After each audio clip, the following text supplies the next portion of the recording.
We will we will go ahead and get started in three, two, one. Yo, we're definitely leaving that in there. Just go. Yo, what's going on, everyone? It's Brian and Jim here with Drink a Beer and Play a Game, and welcome to another episode of the Power Hour Podcast. Every other time we clap sync for other shit we do. Not this time. I know. Now Jim's the dick. How's it going, everyone? Welcome to episode 98. Well, Jim, you're such a connoisseur of other podcasts now that, I know that you're just used to different things. What do you mean? You were just doing a podcast last night. It's like I blacked it out of my memory already. But yes, my wife is sick, not COVID related, but I had the guest spot on her podcast called The Murder Maidens, with all of our wives, sisters that they do together, where they just sit around, talk about female murder, and whore it up. So be sure to keep an eye out for episode 15. I'll retweet it when it comes out. So yeah, I'm on that one. Yep. It's all Jimberly Joseph. God, I'm the ultimate utility player over here.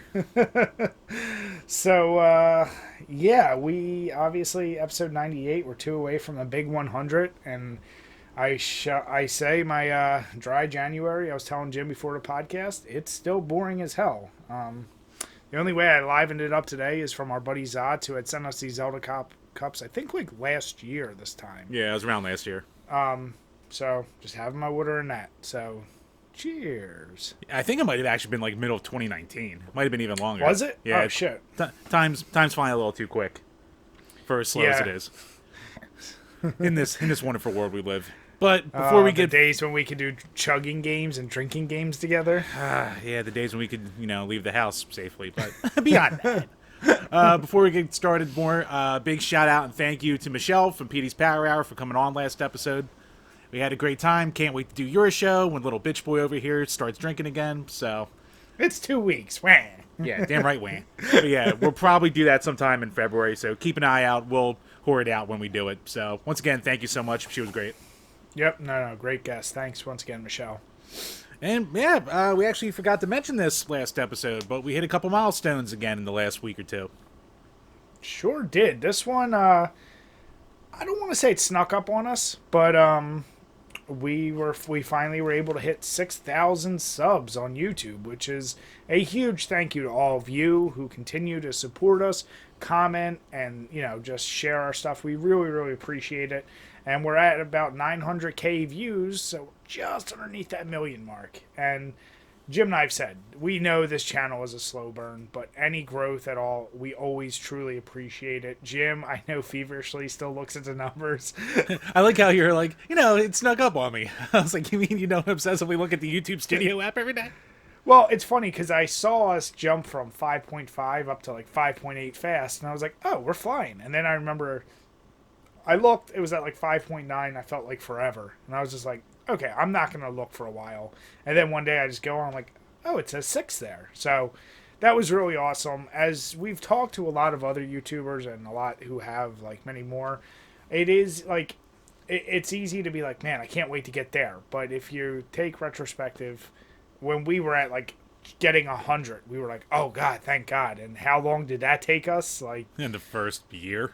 It was crazy. So, hey, we really, really appreciate it. Obviously, we're hoping to get to that goal of 10K within a reasonable timetable. Before we're dead. So, we just can't thank you guys enough. We are trying to be a lot more consistent with all of our content. And now that I have a new rig, I definitely, and I'm going to knock on wood, but I should not be able to say technical issues on my end anymore. God damn it, you're going to spill your beer on your goddamn computer tonight. Hey, I got the extended warranty to cover me on better things for like that kind of money. So yeah, really appreciate it. Wish I had my beers holding up for this one, but cheers, guys. We really appreciate that. Yeah, cheers. One of us has the beer to hold up for that. Speaking of, what are you drinking? And by the way, I like how you have an H2O shirt as I'm drinking water. And you're drinking beer. You should have told me I would have drank a zombie beer. Damn it. It would have been so funny. You could have done Zombie Dust. It's a really good double IPA. Maybe I could have.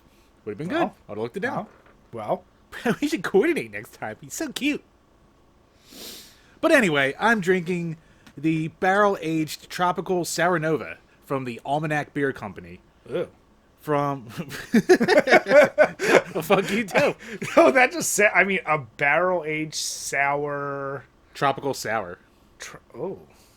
Okay. So it comes to us from the Almanac Beer Company out of Alameda, California. Yep. Sour ale aged in oak barrels with passion fruit, pineapple, blood orange, and vanilla. 5.2% alcohol. No, let's see here. This is not a kettle sour. This naturally conditioned mixed culture sour ale was aged for months with real fruit in oak barrels, creating a delightfully tart and refreshing brew. I mean, from what you've had so far, do you mostly taste the oak, or is it more taste like just soury? Tastes like a sour. Do you even get a hint of like oak or booziness? Not really. It tastes like a sour. Then that's, I mean, that doubles like... It's like what Michelle said last week about how barrel aging's stupid. And it was just like a trash thing that no one did until it became a trendy thing. Oh, I mean, I'm for barrel aged when you're doing it purposefully to make a really strong beer a little more boozy and give it that distinct character. But yeah, to do it with that, if it didn't have an effect, then like, what's the point? Yeah, I'm almost getting more of like for a sour connoisseur such as myself. I'm really getting the pineapple a lot from it because it's a really like distinctly lighter sour kind of feel for a sour beer than you normally would get. Does it have like mangoes in it? Does it say? No, it's passion fruit and blood orange along with the pineapple. So it's all along the lighter citrusy end kind of deal. Have you ever eaten a passion fruit? No, I have not. I don't know. Other than artificial, or even, I guess if it's real, I don't know what a passion fruit actually tastes like, other than like mixed drinks, like when it says tropical with that. Just thought about that. Yeah, it's weird because I've had barrel aged sours before where like you take a sip and it's real boozy and you like really get that like, you know, the earthiness that you'll get from a barrel, but not getting it here. It's actually kind of weirdly bland for a sour. Like I'm drinking, I'm just like, yeah, it's a sour. So nothing special. Yeah, I had I don't know if Chris got it for me or if I got it from the Rare Beer of the Month Club, but I've had a beer or two from Almanac, and I remember it being like, it was a bigger bottle, but it was like another one. It almost reminded me of like Dogfish with saying it had so many flavors, and when I drank it, I was like, doesn't taste like it has all these flavors. Right. So, yeah, stop false advertising, Almanac. Yeah, I mean, I'm not getting any of the vanilla at all, but this is just like, it's like citrus with some beer in it. So Interesting. yeah, it's fine. What percentage was it? 5.2. So it's not even like it's kind of, that's actually pretty low for a sour too. Well, most sours, except for the ones that have become like more craft, most of them are like 3 or 4% because they're supposed to be lower, like those lambics and shit. But yeah, now craft tries to make them like all that crazy shit that we talked about with Michelle. Oh yeah. Oh, you mean like the Schafferhofer, which was like 3%? Yeah, exactly. It was that your wife's favorite, or did you like? No, that? my wife liked Framboise. Framboise, that's right. Yeah, that stuff. Whew, that was pure fruit. Pretty much, yeah. Jim, get off your phone. I was about to read Patreon questions, Brian. Well, first you gotta tell me what you've been playing, Jim. Oh yeah. Yeah. So who's the dick now? Mess up the clap sync? Mess up that? Yeah. One of those. Actually, what do you call it? For the most part, I didn't have a ton of time, but a bunch of those Konami collections were on sale on the Switch finally. So I picked them all up for $5 each. So the arcade classics, the Contra, and the Castlevania. So picked them all up. $5 well spent on each. It's cool playing Haunted Castle, even though it's hot dog shit. It's really bad. Yeah, I remember we talked about that, and I said that was one of the worst. The arcade is so much worse. Oh yeah, yeah. You weren't kidding. Apparently, the collection port adds checkpoints that the arcade didn't have, so at least it has that going for it. But that also has Kid Dracula, right? Yeah, Kid Dracula. It's got the first two Game Boy games, Kid Dracula, the first 3 Castlevanias on the NES, and then Bloodlines and Super. And then $5, you can't beat that price. Oh, yeah, and then they later patched in for all 3 of these the Japanese versions. So like, you can see like the little regional differences and stuff like that. I remember, did we do it for that game? I think in particular, I know you and we might not have made a video, but I think we compared a Japanese soundtrack to it, and I remember thinking it sounded worse. Even though I know it was more complex, it just didn't come through as good as the originals, in my opinion. With the for what, 3? For I think all 3 of them. Like if you compare No, it to only 3 has a difference with sound because it has an That's extra. it? Oh. Yeah, it has an extra sound channel on the Famicom that they Gotcha. took advantage of, or maybe 2 being on the disc system. I forget, but I think 3 is the big one with the change. What? When is that sale good to? Do you know? I would check tonight if it's still there. I think it was only like a week. So Shit. Yeah. I saw that and that was one of those things like, oh yeah, I'll get around to it. But I'm spoiled with like Xbox and PlayStation. When they put sales on, they'll be for like 2 weeks, sometimes 3 weeks, and you're like, oh, I got plenty of time, and I still miss it. Oh yeah, and these collections have been on sale for Xbox and PlayStation like forever. Like they're always on sale over there. It's never been on sale on the Switch yet until like right now. So I was like, Yeah. had to get it. So wait, it's Contra, Castlevania, and I forget what's the other one. The Konami Arcades collection. Gotcha. So it's basically just a bunch of random shooters and then Haunted Castle. What'd you spend the most time with of those 3? So far, Castlevania, the one I spent the least time with was Contra so far. So I spent the most of Castlevania, and then I dicked around with, jumping from shmup to shmup in the arcade one, and just like, I don't even think I touched Contra yet, so I'll get to that. Yeah, I mean, how many times have you beat Contra in your life? Yeah. I mean, I know it has the other stuff, but still. Right. So, yeah. I mean, good collections. So if you're able to hop on them on that deal, definitely make sure you can next time they come around, or for whatever system you have them. And then besides that, Bloodstained Ritual of the Night actually just came out with a bunch of free content. So they actually just added in what they call a classic mode.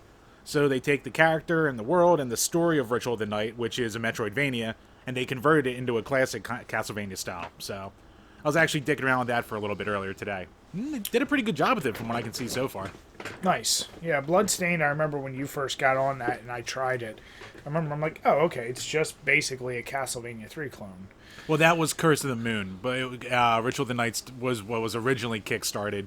Like, it's weird. Like, Curse of the Moon was like a stretch goal for Ritual of the Night, which is the Metroidvania, but I like Curse of the Moon more, and I'm actually probably liking this classic. I think I just like classic Castlevania more than Metroidvania style. Now, playing those, did that make you want to go back and play more of the Castlevanias you never beat?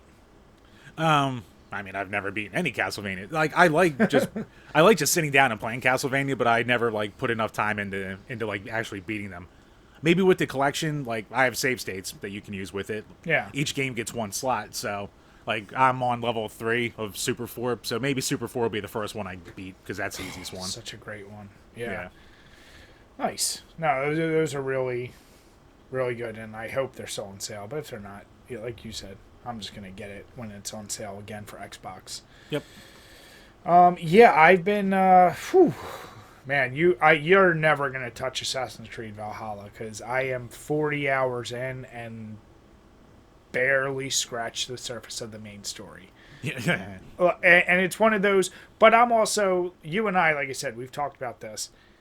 I'm not doing that because of story. It's because it's like, oh, find all these treasures or find this stuff. So I spend so much time doing all the little things that I'm like, oh yeah, I should be doing the other parts of the game. But still, really, really fun game. Yeah, like I said, I know you'll never play it. Yeah, I'll never get around to it at this point. And give me 1 second, I got this clean little spill. But yeah, I have taken a little break from Assassin's Creed, though, I will say, because with my new PC, I've finally been able to go to a game I've been wanting to play since it came out in 2016, which is Total War Warhammer. Oh. And, dude, I gotta say, I am so happy I didn't grow up in, like, a little earlier, because I probably would have got completely sucked into Warhammer in general.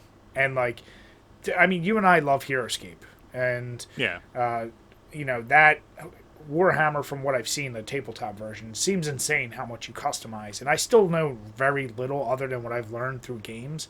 And I meant to say on our top 20 list, still one of my favorite RTSs is the Warhammer 40k Dawn of Crusade. And now this Total War game is just, I know I'll put in hundreds, if not thousands of hours because of how big of a game it is. You've never played the Total War games, right? Except for digging with them a little bit at your house now. Okay, so I know you've always liked StarCraft. Oh yeah, no, Total War is like Age of Empires, but like even more like grand scale with like the armies you can build and shit like that.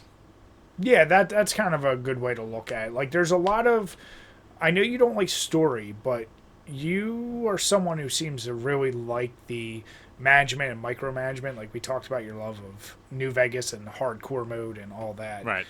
These games, like, the battles are crazy and are cool and you gotta be strategic. Like, that's where you become RTS. But, like, the campaign itself is so much of, like, you gotta be politicking with people. You gotta manage all the different little provinces. And you gotta, like, oh, I'm spending too much here, but I'm taxing them here and they're getting pissed off. Like, does that stuff interest you at all or not really? You know what? I think the only thing I had that came close to that, like, I had Civ 5 for a little bit on a computer I was borrowing from an old coworker. Yeah. And, like, I tried to get into it and just couldn't. It was almost, like, too much going on. Like, too many ways to play it and, like, too much managing or, like, going, like, I would always get lost, like, I'm like, oh, I'm going to make a warrior thing. But maybe I'll be a barter, too. And maybe I'll be, like, a religion, too. Like, I almost had, like, ADD within, like, the course of the game.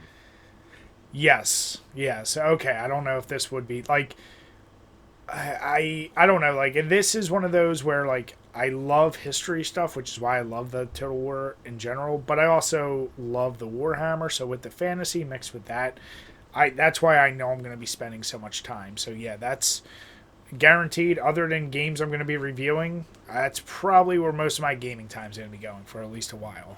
There you go. The only thing I'll ever remember about fucking Warhammer is one day going into a Games Workshop with a buddy, and I told this like when the first like 10 power hours, but going in there to buy some HeroClix, and we're in there and we're like, hey, do you guys sell any HeroClix? And all these fucking nerds around their goddamn giant like fortress table with mountains and forests and shit like that, their little hand painted characters, and the guy behind the counter was like, we only play real games here. And I was like, that's it, I'm out. That did it in for you. Yeah. So yeah, that's You've the thing seen I'll that probably store never near do. me, right? The one that it's called like Stomping Grounds. Oh yeah, And yes. Like, I'm fascinated by that culture. And it's funny because like you've seen it more firsthand. I've only heard about it through you, and for you to talk about the conditions and the things in there, like, really makes me be like glad I didn't do that. But it did bring me to a question, which was, you know, you got me into HeroClix. Right. Our friend Matt got us into HeroScape. But what got you into HeroClix at all? Because you didn't seem like the type, and even to this day, like, I'm still shocked you like those things. And I was obsessed too. Yeah, you definitely were. But like, what got you even into that? My friend Ryan just brought them over one day. He's like, hey, you feel like, you know, playing a game, doing something different? I was like, yeah, sure. He's like, yeah, I haven't played it in like a year or two. And then as we were playing, like, I wound up, like, by luck winning my first game. And then I was just like, bing, hooked. It hooked you. Yeah. Yep. And I was like, I gotta know more. This guy's the best character ever. Like, he'd shut you down. I was like, oh, wait, this character sucks. I just got lucky. And then it just went from there. Okay. I spent way too much money that I didn't have on those fucking things. Yeah, but that's the fun of hobbies. I mean, Oh, yeah. that. Now let me ask you: if you had the time, do you think that's something you'd get back into? Like I would love to, but Escape or HeroClix. I mean, both of them are dead at this point. But Yeah. I mean, I would. You know, if I had the time, it would have to be like no wife, no kid. That's the only way I'd be able to do it. Because like, it's not like I'm gonna leave on like when I was at that ripe age of like 19, 20, or like 18, 19, like my Tuesday nights were tournament nights for HeroClix, and like I just looked forward to it all week. Like I'd look up what the format was, and I'd spend all week trying to piece together my army and shit like that, and trying to play around with sometimes going in to try to win the prize, or sometimes going in just for like a fun team that I wanted to just pull off this like crazy thing with. So Yeah. yeah, I know. I mean, I would love to just have a night where I could like get the old group together. Like, I don't know where the fuck any of these people are, but just like have like one last like big hurrah kind of deal. Yeah, yeah. I mean, do you think if they were still making them, now that you do have more of an expendable income, and say you could get a night, do you think you'd still be collecting? It's a good question because I mean, I definitely did burn out on it like after 2 years because it Yeah. was still going, and then I just stopped with it even before it died off in general. But I think I don't know if it came back, it'll be tempting. It'll be cool to see. Yeah.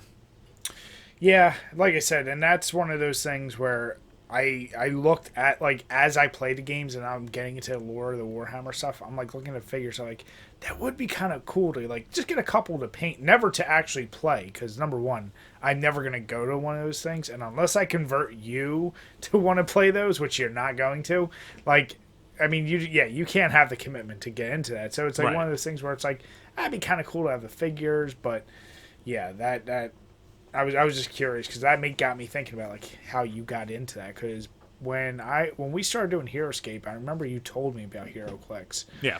And you'd been, it felt like you'd been out of it for a while. So Yeah, even by the time we started with HeroScape, I was probably out of HeroClix for like a year or so.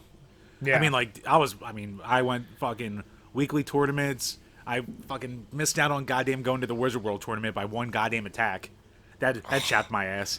And like I was even writing figure reviews on Pojo.com. They're actually still up there. Nice. If anyone wants to look at them, they're like from 2007. So what was your highest rated figure? Do you remember? Ooh, that is a good question. Or it's probably easier to remember what's your most hated character. What was my most hated character? That's kind of tough because like there's always a way around a lot of them. I think no, you know what? Before he got nerfed, and even then he was still a beast. But Icon Superman was just he was so broken that You like, they had did to tell change- me that before. They had to change the game. Like I think one of the first tournaments I ever went to, it was like a 700-point team, and this guy came in with just two fucking Icon Supermans and a bunch of little support characters, and he just ran roughshod over us. We're all just Yeah. like, "Fuck you, dude." It was like we're 19, he's like 40, shit like that kind of guy.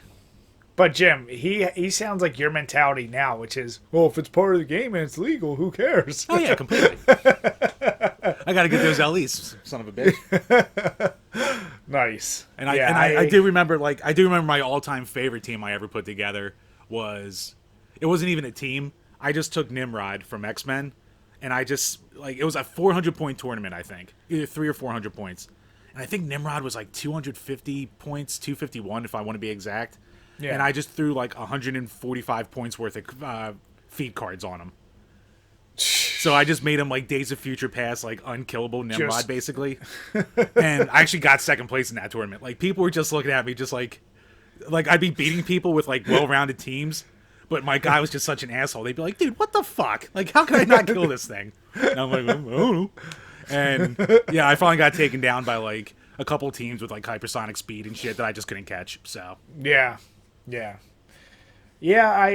I mean, we've said and we talked about and shared a picture, but I know when we can get our friends together and do our HeroScape reunions, it's an event onto itself. It's just so much fun. oh yeah, we kill a shitload of beer. We stay up until like 3 a.m, which none of us do anymore. Yeah. We always each have our own individual pizza, which was just a tradition we started in college when Domino's had the 555. Yep. And then they fucking raised the price on us. Bastards. But yeah. So yeah, that was my long-winded way of saying I've been playing Total War. Yeah, this is supposed to Warhammer. be a short episode. Well, get nuts to that, I guess. Well, Jim, we can move on to our Patreon questions then. Yep. We're at patreon.com/DrinkABeerandPlayAGame, where for as little as $2 measly a month, you can ask a question that we will answer on each and every single one of these Power Hour podcasts. So, excuse me. This is why I really miss sitting next to you, so I can smack the shit out of you. Yeah. At first, I was going to like mute and go away, but I was like, nah, this is going to be a good one. So, first up's going to be from Alex Perez. He actually put it in last week, but he didn't put it in the episode 97 questions. He put it in the episode 97 update, so I missed it. Okay. So, what are your favorite sports movies? The Sandlot and The Mighty Ducks are family-friendly picks. If you're talking adult skewing, I love Major League and Happy Gilmore. Well, I've said before, my favorite movie of all time is Rocky. If you consider that the sports movie, if you're going team sports, I'm kind of a sucker for Little Giants. Oh, wow. Ed O'Neill and Rick Moranis. I mean, what's not to love there? Wow, that underrated. No one brings up Little Giants. Yeah, I love that movie. I mean, there's lots of classic ones like Remember Titans, Rudy, all those, but like they're fine. But I never like want to rewatch them. Like if they're on, I'm like, oh, it's on. Yeah, so those would probably be my. Well, I'll throw a wacky one in there. Basketball. Oh, yeah, that's an all-time classic right there. Yeah, I mean, to call it a sports movie is stretch. It's a sport. Yeah, come on, you don't know sports? Yeah. I think there was one time my friends and I tried to actually play basketball, and, well, we didn't have enough, but, just saying it's the grossest shit you possibly can. That was fun. But also, when you're all degenerates, the psych-outs don't really work. Yeah. Your mom slept with Squeak. No, dude, you gotta say really totally fucked up shit, like your sister slept with Squeak. Hey, why is that totally fucked up? God, I love that movie. Yeah. But yeah, I'll go with 2 hockey movies. So for the serious sports movie, I want to go with Miracle because, like, oh, great movie. yeah, I mean the Kurt Russell speech and just like all the drama around the game itself, like, Yep. mwah, fantastic movie. And then for the goofy sports movie, it's also hockey, and I'm going with Goon because Goon is fucking great. It's goofy as shit. It's got so many goddamn good lines. Like Sean Patrick Scott's just like that perfect like dumbass goofball in it. And it's also got like it's almost got like a They Live like quality of like fight in it too. Like when him and the other goon finally go at it, like it's just so hard hitting and brutal. Like you feel every hit. You know a hockey movie, and I don't know if I'm gonna be blasted, I think is overrated, is Slapshot. Yeah, I think it's a little too old. Yeah.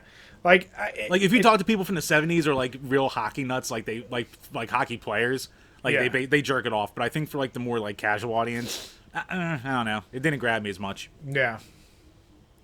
But now, good question. Great question. All right, so for this week's questions, first up, Game Whisperer Dean, does the world of comic books overlap well with video games? Yes. Yeah. Yeah, I mean, I'm more shocked there's not more purely comic-driven content. It seems like it had to go through TV, whether it be movies or shows first, for it to get flushed out to become. But, like, I really can't understand why more games weren't made on comic book licenses. I mean, there is a fuckload, but it seemed like it all died out in the 360 era. Because, like... I mean, yeah. 8-bit, there's a shitload. 16-bit, there's a shitload. Even through, 5th and 6th, through the PS2. Like, Hulk Ultimate Destruction and Punisher are some of our favorite games we've ever reviewed on this page. Yeah. And then you had, like, X-Men Legends and Marvel Ultimate Alliance and Superman Returns and shit like that. So, even through that gen, you still had a bunch of, like, gems in there. And then you hit, like, the 360 and it just died. It all, like, went to Lego. It went to Lego, or Batman went to the Arkham series. Yeah.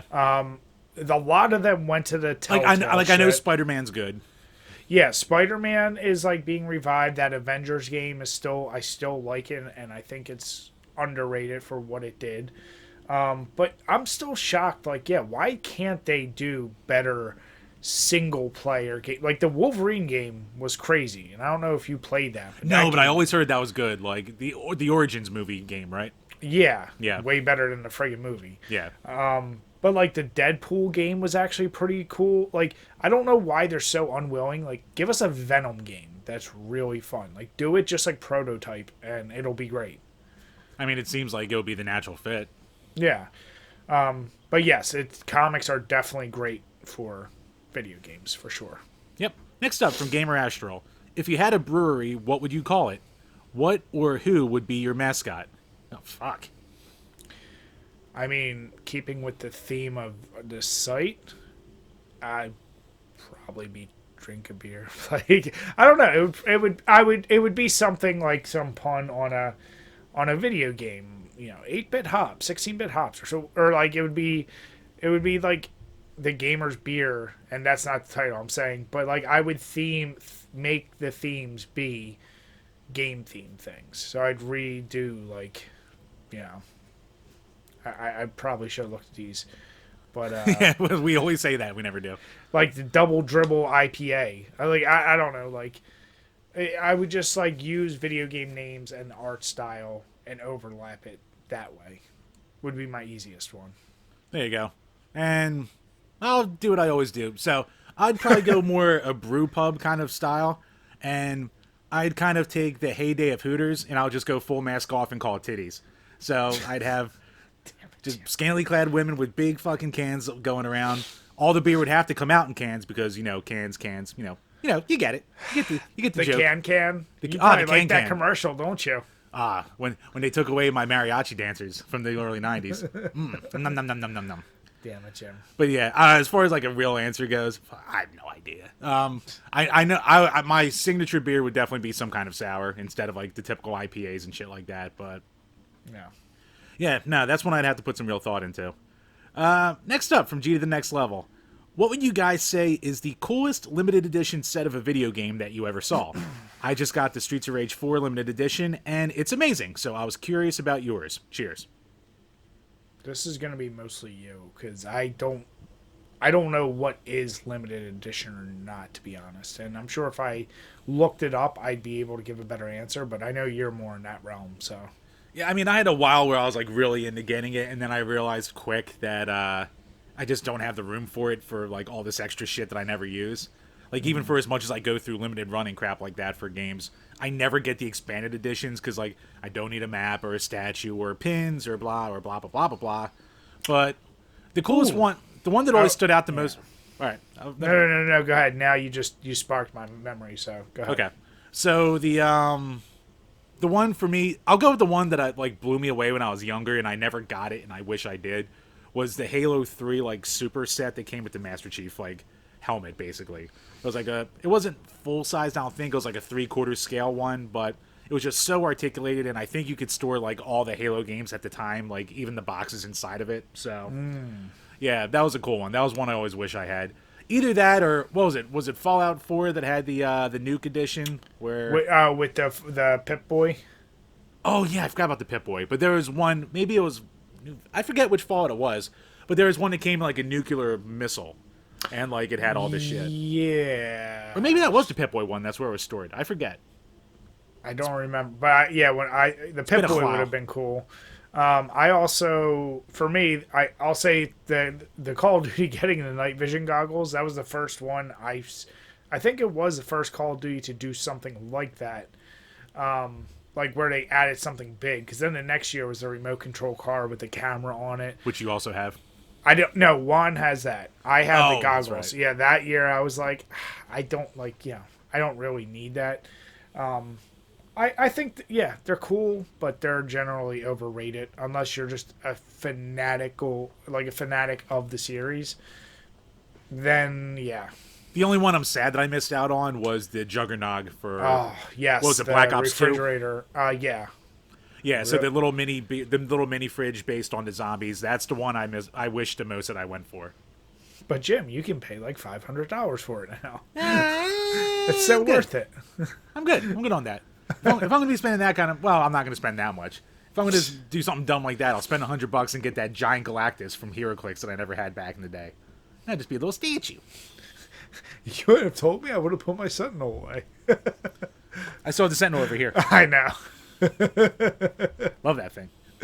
But now, good question. And last up from Burned Retinas. When you hit up used retail stores, do you guys leave with nothing if there's slim pickings or make an obligatory purchase? I've many times left with nothing. It's one of those. I'm not just. Brian of 2 years ago always left with something. Me now, I'm like, I realize I have too many things. I'm like, I don't fucking touch the ones I didn't care about before. So the only difference is if I see a game that I know is really good, but it's at a price you truly like. If they see like a crazy game that's like $3, I'll be like, okay, I'll get that. In the thought of like, one day we'll do like a giveaway or something. Like that's where my mind goes. But yeah, I otherwise. No, if I see, like, some game I already have 12 copies of, or if I see a game that I don't give two shits about, I'm not walking out with it. Yeah, like say like GameStop, like I can easily walk into a GameStop, look around and go, oh, they don't have anything I want, then I can leave. The only like mom and pop retro store that's like left around, if I'm gonna go there, like I have to go out of my way to get there, so I don't go there a lot. So the thought of like going through that effort to get there and leave with nothing is just like, meh. So I'll buy something that's like $10 or less and walk out at that point. But for the most part, like if I'm not gonna buy something expensive just to have something to walk out with. I'll try and find something. That's where fucking a lot of my Master System games started coming from. Is me being like, oh, this is $10. This looks interesting. So, the one for the Master System. I wish we could rewind to my episode where I'm like, yeah, Jim was all about the turbo, but he'll find some other system to just bullshit collect for. I didn't say I wasn't going to do it. You argued it. You're like, no, I don't do that. And here we are with Master System games. Current day Jim's a little more honest. What are you going to... Yeah. But nah, good question. Good question. Thanks, bud. So does that round out our questions from Patreon? Yep, that takes care of our Patreon questions for this week. So once again, thank you so much, everyone. And if you're new to the page, please, if you want to ask a question or put in a review request, we're working on another one this week. Patreon.com/DrinkABeerandPlayAGame. Thank you, guys. Truly appreciate it. Jim, so why don't you lead us down your favorite bit of ours? Well, Brian, my favorite recurring segment is, of course, Gamers Mad. And I'm almost a little disappointed that I didn't see more cringe that I was expecting. I saw, like, the amount I was expecting, but it didn't go overboard. And it comes to us from, it's a lot, all over the place now, but comicbook.com put out a tweet saying that the GTA6 will reportedly have the series' first ever female protagonist. And I was like, oh, this will probably lead to cringe. And when you look through the comments, for the most part, like, there's people, like, some people are like, well, there's already been female protagonists in the ones before it was 3D. And then there's also the ones who are like, oh, people putting in their stupid SJW bullshit, or people going, wah, wah, wah, pandering, blah, blah, blah. When it's also the fact that she isn't, like, the only protagonist. There's other protagonists in the game. Yeah. And, yeah, there's just a lot of going back and forth like that. So if you want to go through a reply section and basically see what you would expect, this is a good one for that. But it's also, like, refreshing that it isn't as bad as you would expect at this point, where a lot of people are just like, I don't care. Fine. Whatever. Yeah, I mean... like, there's always the ones that are just like, I don't have an issue as long as I can choose a male character. It's like, oh, okay. Yeah, I mean, I can see that. The thing is, now that GTA 5 introduced the multiple main protagonists, it just goes like, okay, like, who cares? Why not? Like, I appreciate GTA always is doing the things they're doing, and they make the protagonist such a key part of the story that it wouldn't probably make sense for it to be a generic create your own character. Like, it would be a little tougher knowing the way they make their games. It's just not how they're built. Right. With that being said, though, yeah, I guess it makes sense to have it in there, but let's not pander to it. Let's not make a big deal of it. Just, there's a million games with female protagonists, and most of them are ones that Jim and I really love. But, like, let's not make it a thing. Like, yeah, I mean, it can open up, like, different storylines that you just, you couldn't do normally.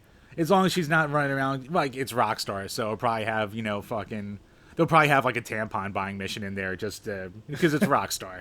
Oh, that's what I'm... Oh, my fucking clam's bleeding like a sieve. I gotta get to the store, but I don't have my license. Jim... Steal a car and get there. God, why does every female voice you do also encompass the same way when you mimic your mother? Why? That's some Freud shit there, Jim. I don't know. No, it's what...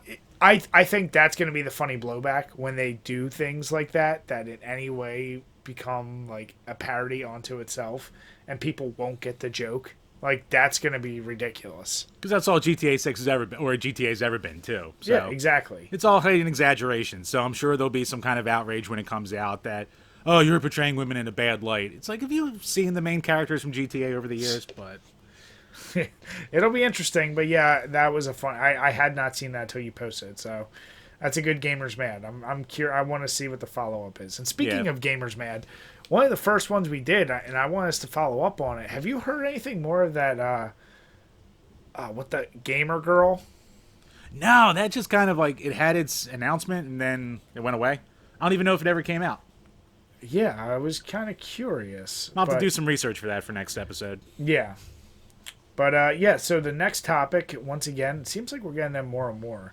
Coming to us from Kotaku, commenting on the fact that New York Times article kind of wrote about, like, kids are playing too much video games during the pandemic. And not just kids, but adults.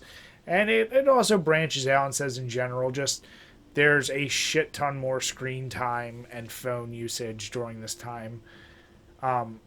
The one thing, you know what I will say I do like about this Kotaku, before I even read it, it hit on the It's the first time I've read through the article and been like, yeah, good for you, Kotaku. Yeah. Yeah, like Kotaku's not the bad guy here. No, they're pointing out that it seems like kind of like New York Times missed the mark because if you look at the data, obviously gameplay is up, screen time is up. It's like the kids are literally stuck indoors.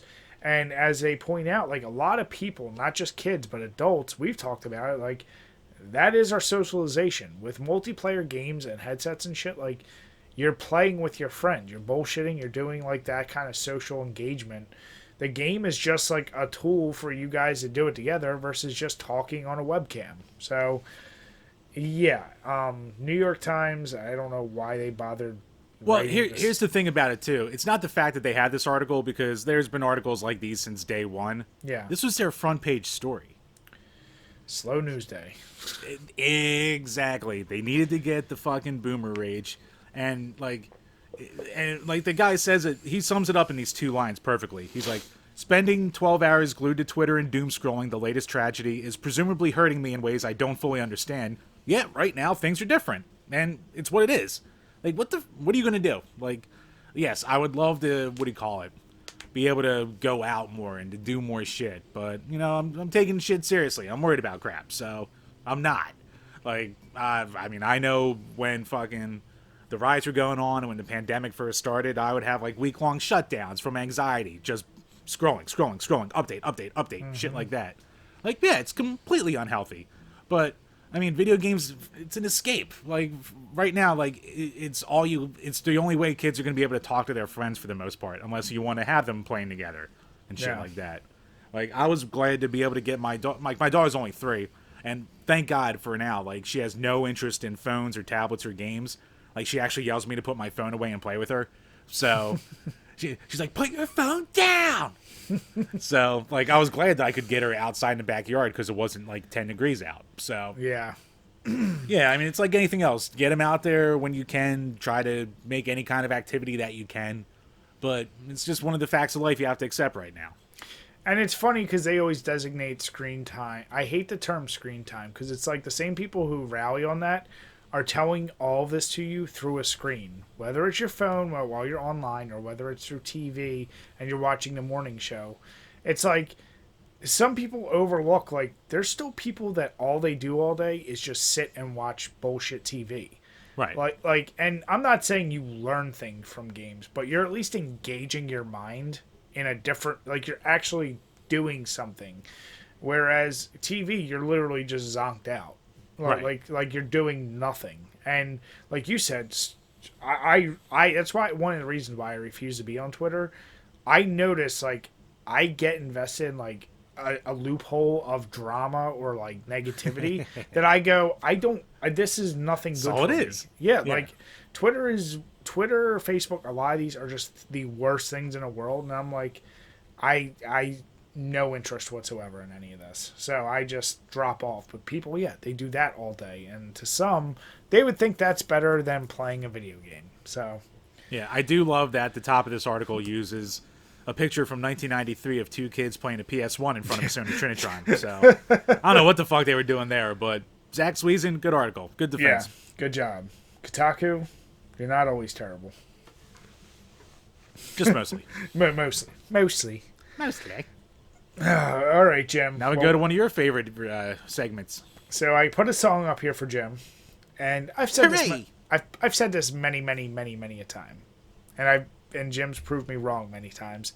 Where I'm like, there's no way he's not going to get this. This one, it's not specific to you. This is if you are a gamer at all, So if you can't get this, I'm revoking your gamer card and burning all your Master System collection. Well, So the song is Friendship, Let's Not Talk About It. It's from 1973, or 79, I'm sorry. I'd say the part that you should really be focused on is about, I think it's 15 seconds in or so.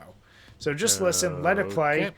and tell me when you recognize it. Because you better fucking recognize it. Okay. No pressure.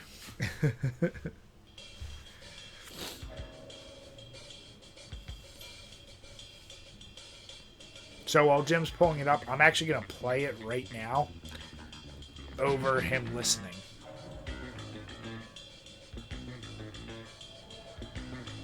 Oh, come on. Yes.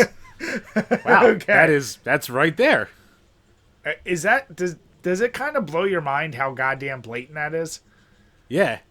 Like I was praying that it wasn't like supposed to be that bass like going down the thing like I was like, ah, fuck. But then as soon as I heard that doo doo doo doo doo doo, I was like, oh, okay. Yeah. Now, Jim, the real question is, Super Mario Bros. Yes. yes, but it's a specific. Which theme is it? What? It's the underground theme. Yep, that's exactly what it is, the underground theme. So, I played it, but yeah, it's literally, it's a one-for-one. Melody, beat, everything. I don't see any way this is not directly inspired by this. It had to be. That's holy shit. Yeah, that the last one we covered, I remember it was like, could have been a coincidence because it's a very simple thing. This is not that. This is like, oh, okay, whoever, and I probably should know who developed the music for Super Mario Brothers, but he clearly had this on in the background. I was like, huh, that's a cool beat. Speaking of first ones that we did, fucking the other day I was like, you know what, I want to listen to that Cheap Trick Ken theme song again. So I got Mighty Wings on my phone. That I've had that song on repeat like 100 times this goddamn week. God, that song's so fucking good. And it's so cheesy, but good. It's amazing. It's amazing. Yeah, it's a very, very underrated song. Yeah, goddamn right it is. So yeah, now you know where the underground theme came from, Jim. I'll be goddamned. I'll be goddamn damned. When I first started looking these up, I never thought I would find like huge themes like this that could have been inspired, but I found a few others too. So this was just nice little tipping point. So good job, Jim. You did it. Yay! Hooray! God, that would have been horrible if I didn't get that. You're like, no, what is it?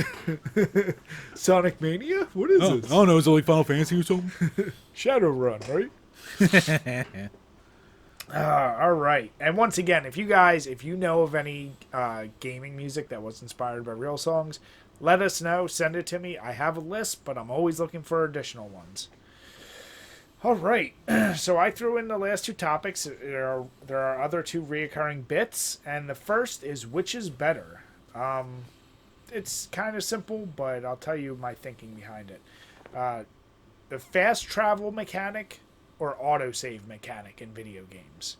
And fast travel, I'm thinking any large-scale game that allows you to quickly go from one point to another point.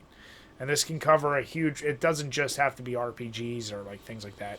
It can cover a multitude of stuff. Or, and I don't even know what system would have started with autosave. But maybe 5th gen. Like probably computer before then, but taking computer out of it, probably 5th gen. So you personally, Jim, which one do you think is a better gaming mechanic? Fast travel. Because as annoying as it can be to forget to do a save, and forgetting to save is decimating, especially back in the old day when you play for like 3 hours and you turn the system off and then you realize what you just did and you just go, fuck! Like, we've all been there. But you learn from that and you start to train yourself, because you're probably like me, even with in the world of autosave that we have today. Before you close out of a game, you save, and then you save again, and then you save again. And then just to be extra safe, you might save in a different slot, just for that little extra bit of extra safeness. Whereas, if you play a large open world game without fast travel, my God.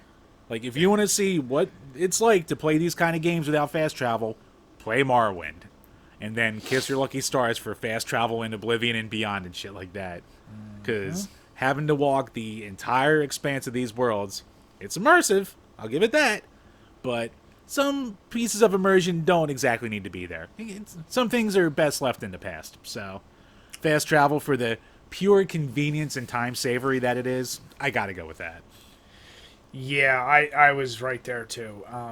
And you and I grew up in an age. I mean, I feel like we grew up being hammered in our head. Save your progress. Save your progress.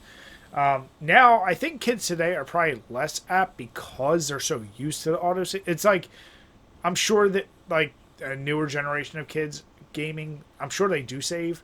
But, like, you and I have talked about, like, on Fallouts or something, like, I'm like, ooh, I'm about to fight this boss. Let me save right here so I don't have to do the other 20 minutes I did before I get... Like, I'll excessively save to a crazy degree.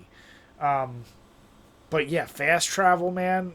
The couple times I have played games where they didn't have it and the world's too big, it takes it. Even if it's an amazing game, I'll be like, you know what? I don't feel like going back and doing this.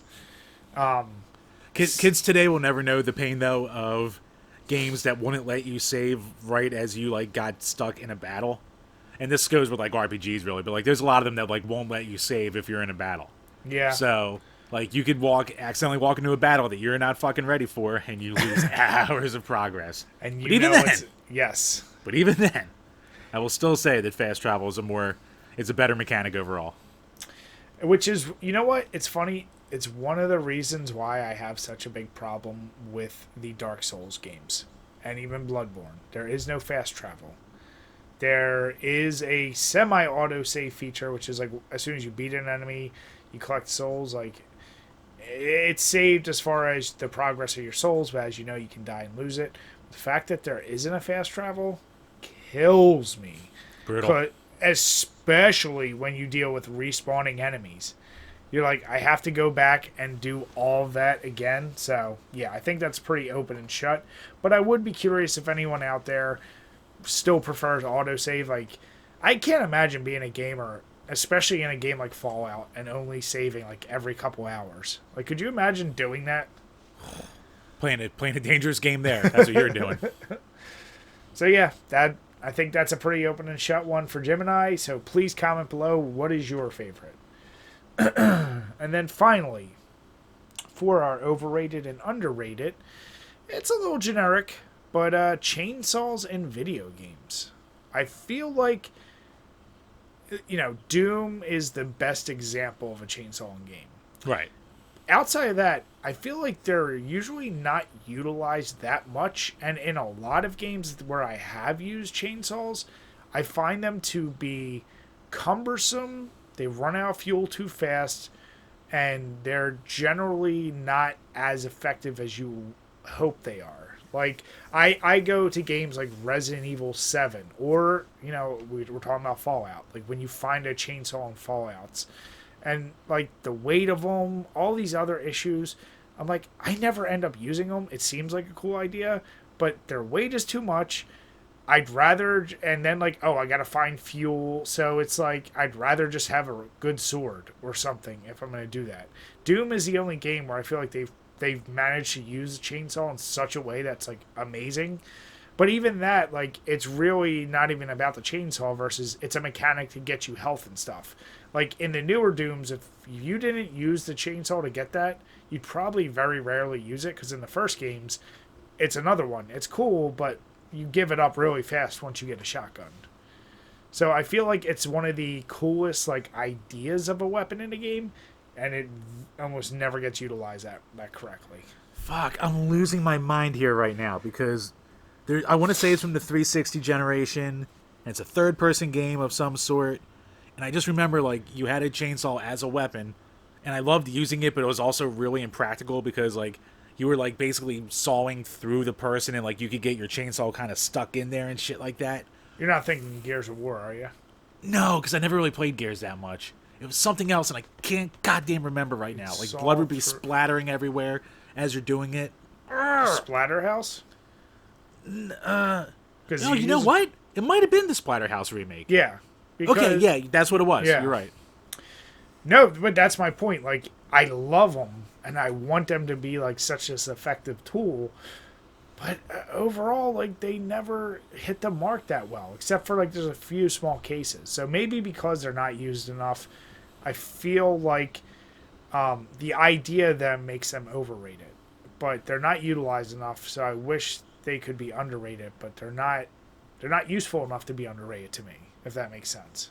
Yeah, it does.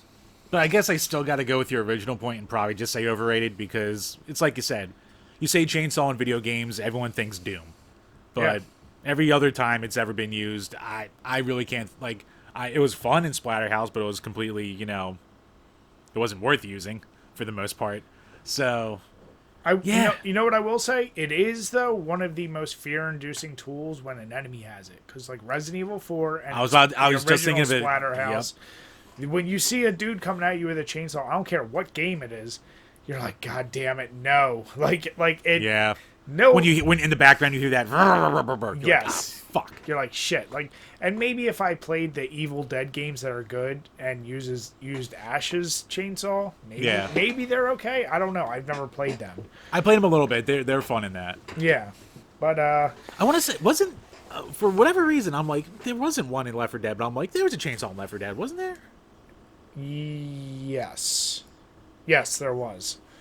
And yeah, it's cool, but that's the other example. You kind of just held down, mowed through them, and then you run out of fuel like tremendously fast. Yeah. So yeah, I guess I got to go overrated because you think that enemy part is a good point though. Fuck. Like as a weapon you get to use, it's definitely overrated as a weapon you get to use, but just as its usage in video games, if used right. I mean, you have Doom and the fucking Leatherface from Resident Evil 4, and those are both iconic uses of a chainsaw. So can't take away from that either. It's just fucking tough. And in Dead by Daylight, two of the characters, they have Leatherface and the Hillbilly, which uses a chainsaw, and there's a lot of creepy monsters in there. But yeah, hearing that chainsaw anywhere near you, and you know they just have to barely touch you with that, and it puts you down, you're like, God damn it. So it's like, for enemy characters, it's underrated almost. Yeah. For you, it's overrated. Shit. Talking myself in circles here. It's perfectly rated. It's right down the middle. Damn you, chainsaw. Yeah, for real. Yeah, this is a tickler stickler right here. Yeah, I thought about it. I was like, is this even going to be an okay topic? And then when I tried thinking about it myself, I was like, I don't have an answer for it. Yeah, suck my ass. I don't know. Definitely want to hear from the comments section, but yeah, I guess just in general because they suck to use for the most part, I'll say overrated. Okay. But it's a lot tougher than you would think. Yeah. Yeah, let us know in the comments what you guys think. We know there's plenty of games we didn't name that have them and use them. Maybe they use them effectively, but of all the main ones Jim and I have played, their purpose is meh at best. So, damn. Yeah. Got you with that one, didn't I, Jim? You did. Threw some good ones at you. So with that, we do want to say, actually, before we go, Jim, how did that beer treat you? You know what? I say this a lot, but you know what?